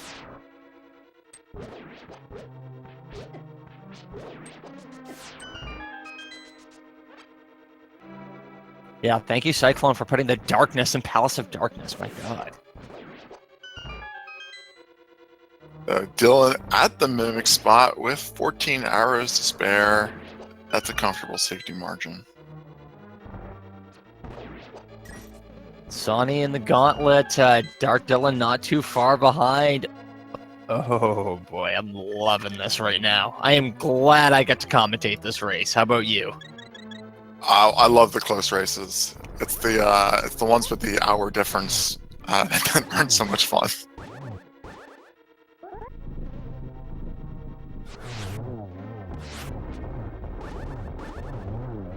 Yeah, I'm really excited about week 4, and then of course heading on, because the skill levels between the players really start evening out in week 4, and we find a lot of these close finishes. And that's just the exciting part of Rando right there. Oh my god. Oh, DarkDyllon taking a fall. That's kind of a nasty area. I found that it's just sometimes you can run through it easily, sometimes you can't. Yeah, if you do fall, then you do have enough invincibility. You have enough iframes that you can run through the entire thing before they wear out. So you'll at least get that. So he's making his way up the gauntlet now. Only 4 arrows, so he's probably gonna be pulling out the fire rod to kill some of these guys. Yeah, thankfully Buttersword helps a ton too, so. Yeah, Gauntlet is one of the rooms I think it's actually much worse to have sword beams. You keep knocking those things further away and you can't actually kill them. Yeah, that is true, yeah, and you gotta get close to some of those spikes, and then the ice rooms, oh lordy, those are fun. Sawney giving up, no longer even hoping to try to find silvers, skipping those Helmasaur room chests, and just decided I'm going to finish the game with what I got. Yeah, I'm kind of curious if either player will kind of check what's after Moldorm here, but oh, Sawney taking a fall. This is DarkDyllon's chance to catch up now. But I'm kind of curious what's in that last chest though. Ooh, oh my fall. Goodness. No, not good. Moldorm is not being nice. Yeah, I think you check the 2 mini Helmasaur chests if you're still looking for silvers, because it's so fast. Yeah, definitely. Well, that's the end of Moldezuma's Revenge there, so. Well, makes it through in his 3rd attempt, heading up to Aga 2. DarkDyllon only 4 rooms behind. 3rd time's a charm for Sawney, so this is very much still anyone's game, especially where we got Ganon, and a fall to Ganon could be all the difference with these runners. I don't wish it on them, but it's entirely on the table. It's not over until the Fat Fairy sings.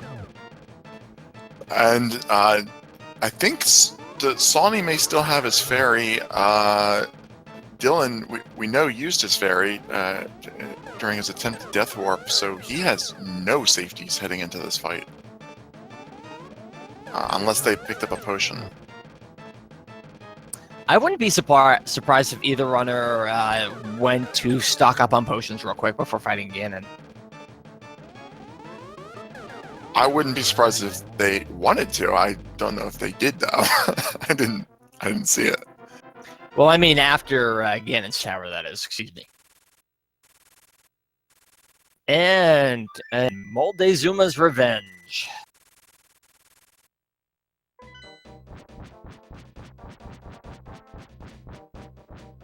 Boy, yeah, Moldorm 2 is out in full force today with the...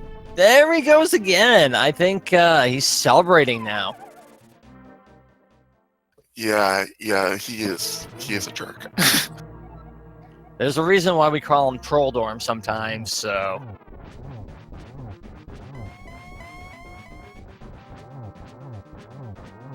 Wow, it's Sawney in prime position right there, getting in a lot of slashes on Ganon. Nicely done. Yeah, Sawney needing 12 slashes per phase. Dylan going to need 6 slashes per phase. But Sawney taking the death there. Still has his fairy. but his only doesn't have his fairy. No. Wow. Okay, that's something there. This just caught right back up. This could be tricky without a full bar of health here. And only 12 hearts, too, for both players. This is going to be really tight for them in more ways than just the distance between them. Yeah, chat says they have a blue potion, which will help. But Sawney is having to 2-cycle each of these phases, where Dyllon is going to be able to 1-cycle them. Normally, that doesn't make a difference, but in this case, it actually might.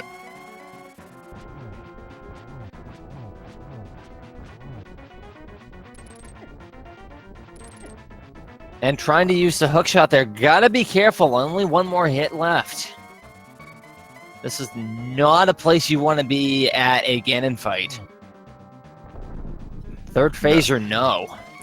Dyllon must be the only one that has purchased that potion, because Sawney would have used it by now, I think. Oh yeah, absolutely.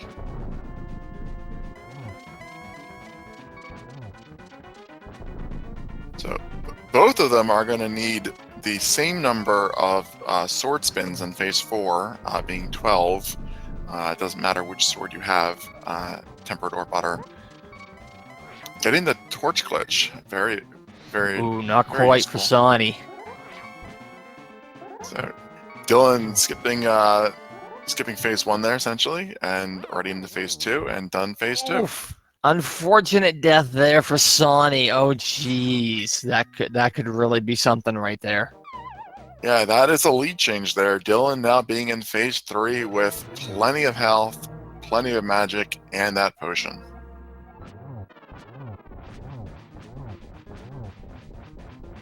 That is definitely the difference maker right there.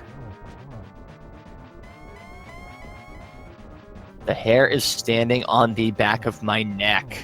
Because, I mean, there's still the possibility that Dyllon could fall, and there could be a lead changer once again, but... Yeah, so Sawney got the best positioning up there in the corner. 3 sword spins is all it takes to cycle him through that entire phase with that positioning. Dyllon getting the torch glitch, too. Oh, we are getting close. This is very, very tight.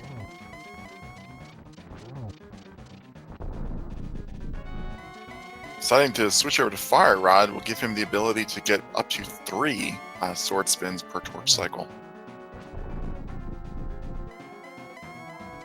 Okay, so the arrows were somewhere in the Dark World overworld, so in a place they hadn't checked.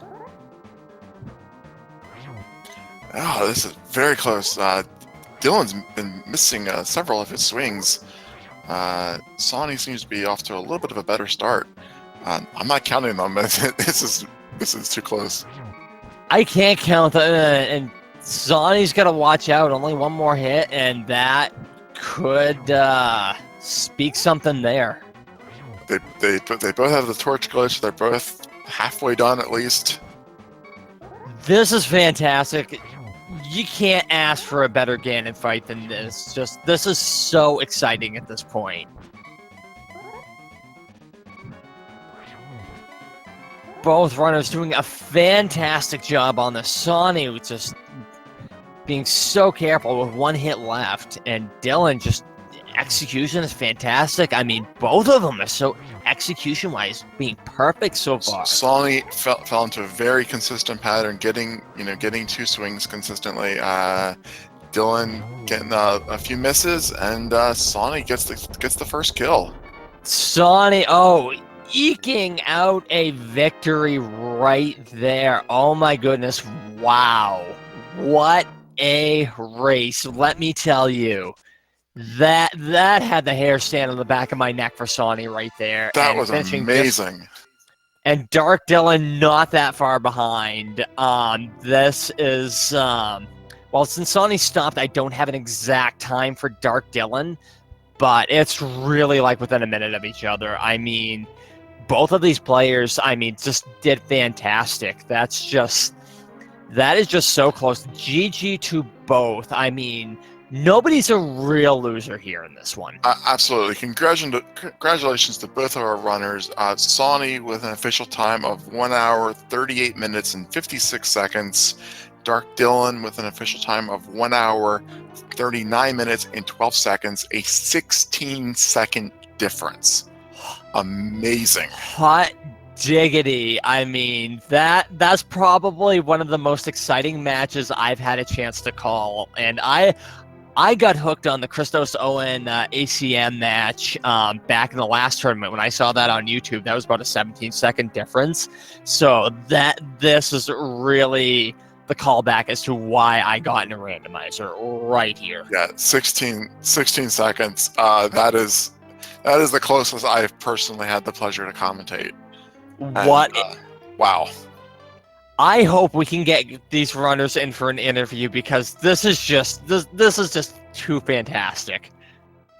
Yeah, we're gonna wait a moment till we have the opportunity to bring in both runners at the same time, since they both finished. So just bear with us for a moment and use this opportunity to follow them using the links that are just posted in Twitch chat, because they have obviously definitely earned our follows and our appreciation and our thanks. Oh my goodness, that is the understatement of the century, but I don't think I could put into the English language just how awesome this was. I mean, wow. I think that's just the best I can put it. Wow. So we're now joined by our winner, Sawneyrath11, and our second place finisher, DarkDyllon, but not by much, only 16 seconds. Congratulations, both of you guys. That was incredibly fun to watch. Excellent execution, all around fun seed. Pleasure to have you guys join us. Absolutely. Thank you. Sorry. Go ahead, guys. Thank you both very much. My heart's still pounding after all that. Yeah, same. I'm shaking. Oh my god, my heart is still pounding. I don't blame you. So I think my first question is, wow? Well put. I know, right? It is hard to expand on that. Oh my goodness. That whole seat was like, wow. That seed was wow. All I needed for go mode after I entered Dark World was Titan's Mitt and Pegasus boots, and finding both of them in Palace of Darkness was quite nice. Yeah, those two are also my go modes. I think those were like right next to each other in the same room, if I'm not mistaken. Yeah, They pretty much were.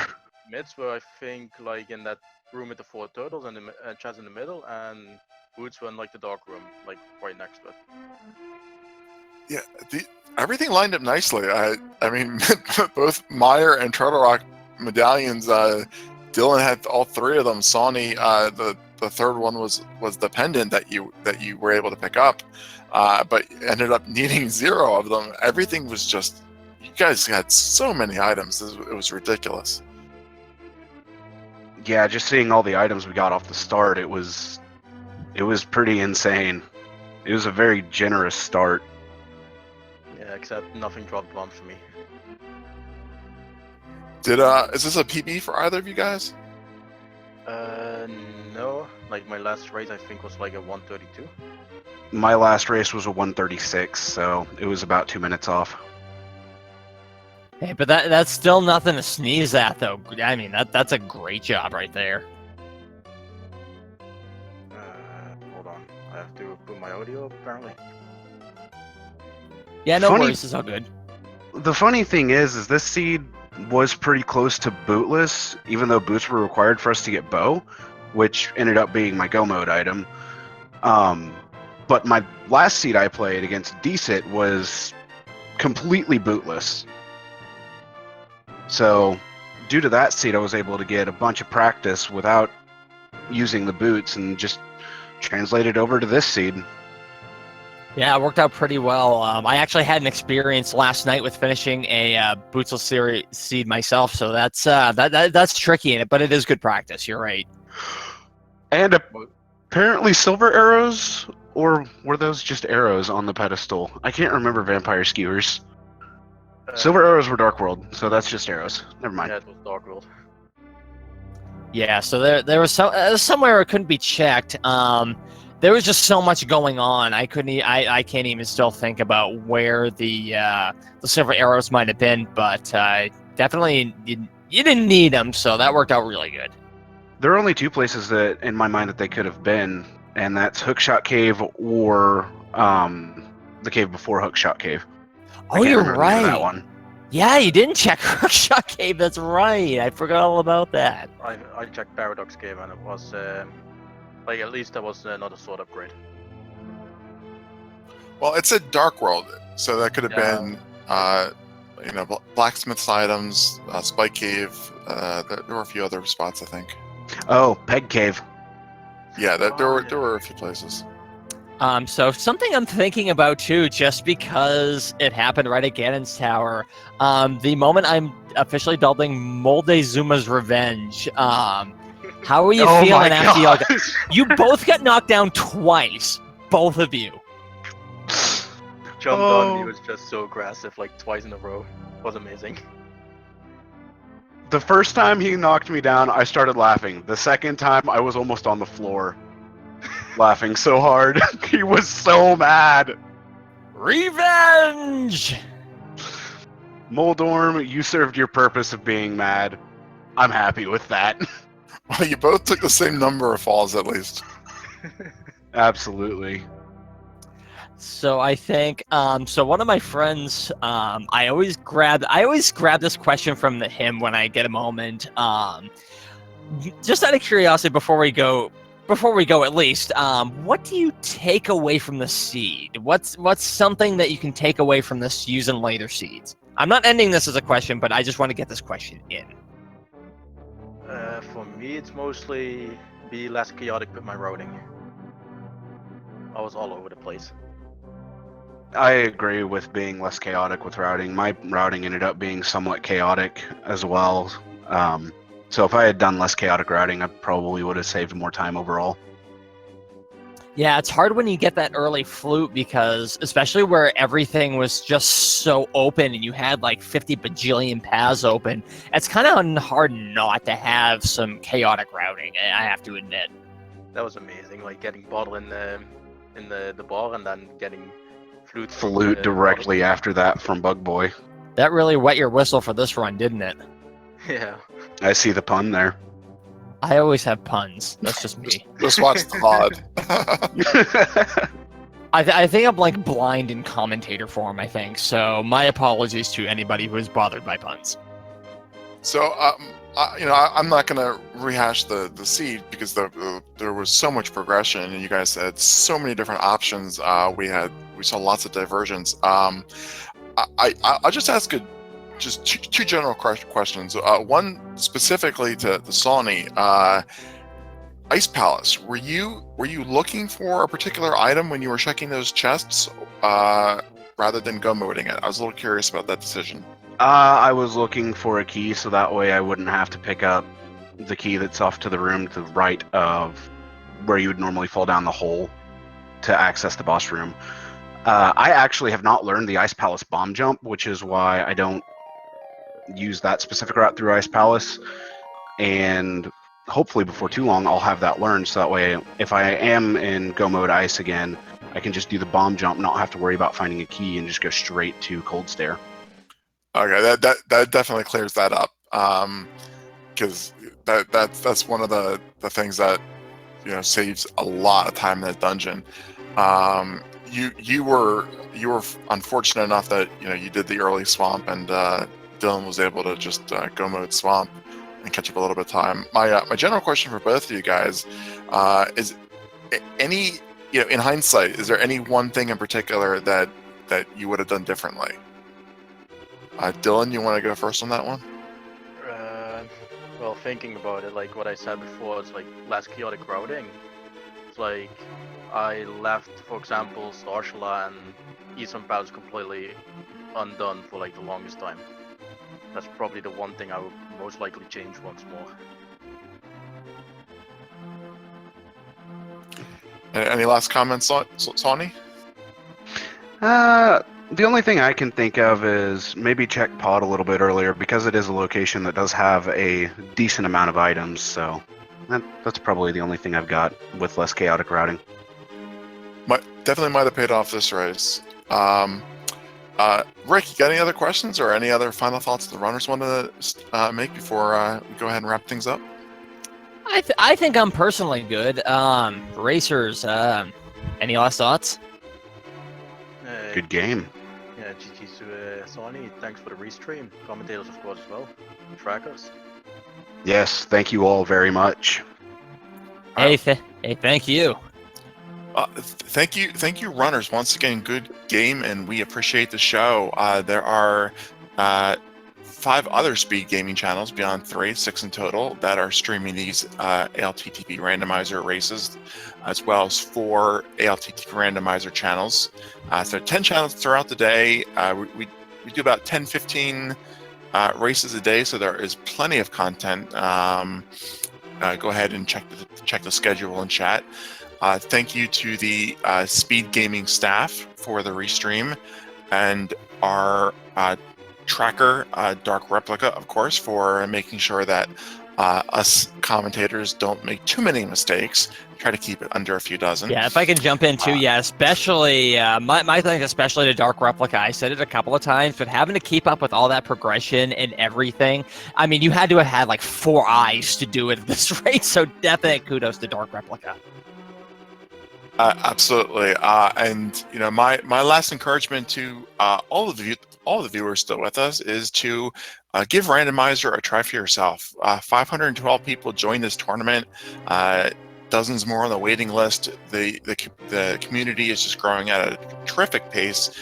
Developers keep introducing new content. There are easier game modes, more difficult game modes, lots of variety out there. You can try offline for free, playing by yourself. You can join daily and weekly races. I hope that many of you will pick it up, give it a try, and join us for the fall tournament.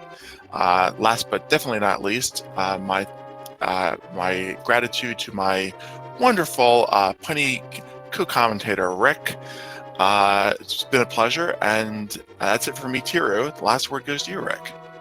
And I want to thank you, Tiro, for joining me at the last moment for doing this commentary. I think this was worth jumping in real quick, so thank you for doing that. Again, my thanks to Dark Replica, our racers, Speed Gaming. You've been fantastic. Make sure to follow Speed Gaming 1 through 6 and ALTTP Randomizer 1 through 4. We got plenty of great races for you today. We're just starting off this one, and we have started off on a fantastic note, and I expect nothing less from the later races today. There's going to be races going on all day. Check them out. And lastly, thank you, chat. We would not be here if it was not for you. We love your bloodthirstiness for Ped Seeds. We love your personality. We love your participation in the game. And we love your participation in general. Thank you so much. This is Rick signing off. I will probably see you tomorrow, and I look forward to every last second of it. Have a great rest of your day, everybody.